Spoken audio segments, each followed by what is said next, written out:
Un larbin de gargote nommé Ishimatsus s'interpose une fraction de seconde avant que le coup ne parte, son calme glacial altérant le cours des événements. Ce type, qui n'était il y a un instant qu'un simple tâcheron, gère une situation de vie ou de mort avec une désinvolture totale.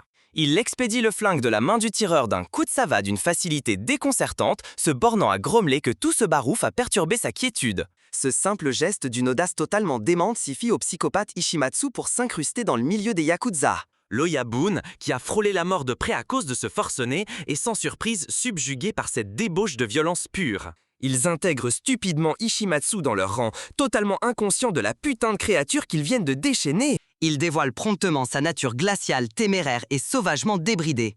Le sauvageon bafoue toute la hiérarchie du clan, opérant sans en avoir absolument rien à carrer des convenances.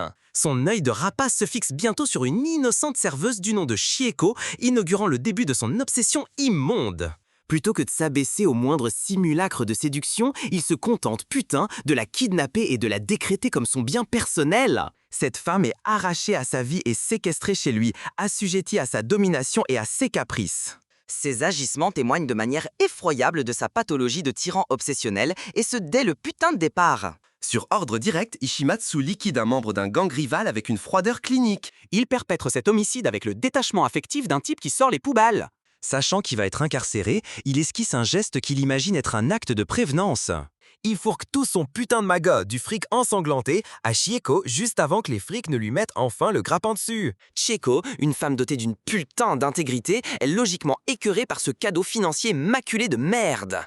Elle voit ce pognon comme le symbole de ses crimes couverts de merde et s'acharne à lui restituer cette crasse. Ishimatsu écope subséquemment d'une peine de 50 cabanes pour son méfait. Durant sa détention, il noue une alliance avec un autre Yakuza du nom d'Amira, qui se trouve dans un pétrin similaire. Ces deux énergumènes impulsifs se déclarent frères de sang, se cramponnant à une notion bidon de loyauté. C'est précisément le genre de sensiblerie à la con que la racaille utilise pour justifier ses alliances minables. À la libération d'Ishimatsu, Amimura l'attend avec une fidélité indéfectible. Inexplicablement, Chieko est aussi là, ayant tragiquement bousillé 5 années de son existence à poireauter pour ce monstre. L'Oyabun, s'estimant redevable, orchestre une fête pour le retour d'Ishimatsu. Soyons putain de clairs, ils organisent une sauterie pour célébrer la réinsertion d'un assassin violent dans la société. Une personne censée se serait attendue à ce que Chieko ait pris ses jambes à son cou, mais elle choisit pourtant la voie d'un dévouement absurde. Elle développe une tendresse authentique pour Ishimatsu, manifestement aveugle à sa nature violente et volatile. Elle se métamorphose en une compagne dévouée pour un type qui est une putain de catastrophe humaine sur pattes. C'est l'archétype classique de la femme bien qui flingue son existence à vouloir sauver un connard irrécupérable. Évidemment, son passage en tôle n'a servi à rien pour calmer les pulsions barbares d'Ishimatsu. Après sa sortie, sa conduite violente s'aggrave et devient plus imprévisible.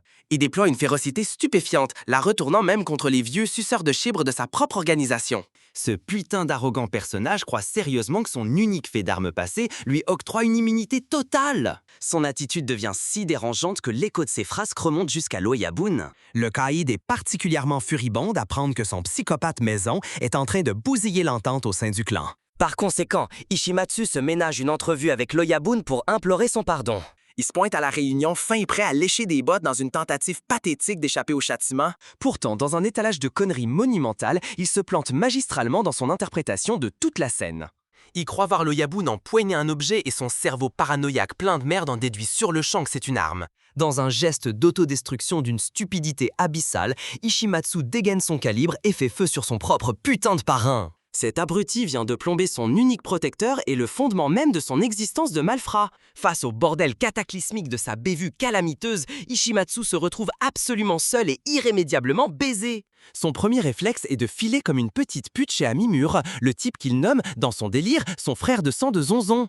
Amimura, saisissant la gravité de la situation d'Ishimatsu, prend une décision capitale et choisit de planquer ce traître de mes couilles au moins pour un temps, repoussant ainsi l'inévitable putain de merdier.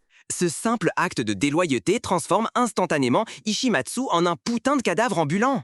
Ses anciens complices, enragés par ses agissements, exigent sa peau. Pour dénicher des infos sur sa planque, ses pleutres sans burn s'attaquent à la seule personne pour qui il fend d'avoir de l'intérêt, l'innocent Chieko. Les sbires du gang la blessent grièvement, démontrant que leur code d'honneur à la noix s'évapore quand le grand patron est menacé. Ils mettent aussi la pression sur Amira après avoir pigé qu'il dissimule Ishimatsu.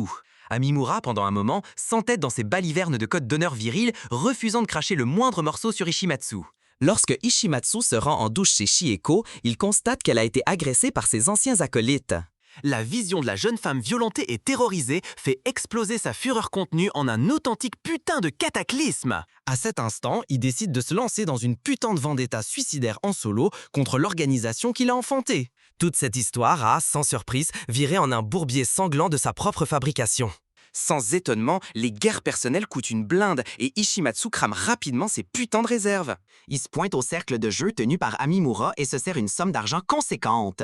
Quand Amira découvre le larcin, il éprouve non seulement de la rage, mais aussi une putain de déception viscérale envers celui qu'il nommait son frère. Il constate qu'Ishimatsu n'affiche aucun regret et continue sa trajectoire destructrice. Comme si son attitude n'était pas déjà un cirque merdique achevé, Ishimatsu plonge dans la drogue, précipitant sa chute vers la déchéance.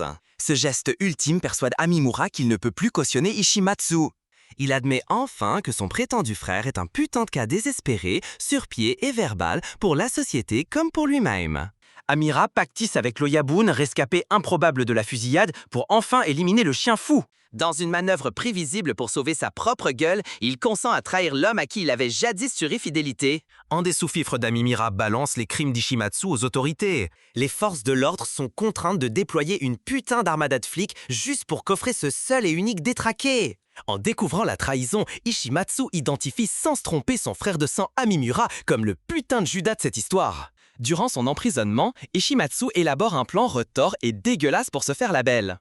Il mélange sciemment du lait à sa bouffe et l'ingurgite pour se rendre malade comme un chien. Il se sert de la maladie qu'il s'est lui-même provoquée pour créer une ouverture et s'évader lors d'un transfert à l'hosto. Aussitôt après son évasion, il déplace son cul vengeur tout droit vers la demeure d'Amimura. Amira, trop con pour chier droit et ignorant que sa trahison est connue, l'aide bêtement à se refaire une santé. Dès qu'il retrouve ses forces, Ishimatsu agresse sauvagement Amimura dans un acte de vengeance féroce avant de s'évanouir à nouveau dans la nature. Apprenant qu'Amimura a survécu à sa première putain d'attaque, Ishimatsu revient avec la ferme intention de finir le boulot macabre. Il parvient finalement à buter son ancien frère, pulvérisant ainsi son ultime putain de connexion significative avec le genre humain. Ayant rompu toutes ses attaches, il se focalise sur un ultime objectif de violence. Ishimatsu exécute sa vengeance finale putain sur les salopards qui ont brutalisé Chieko, leur faisant payer leur couardise. Son cirque macabre et merdique s'achève exactement comme il s'est doit, par sa propre conclusion pathétique et totalement prévisible.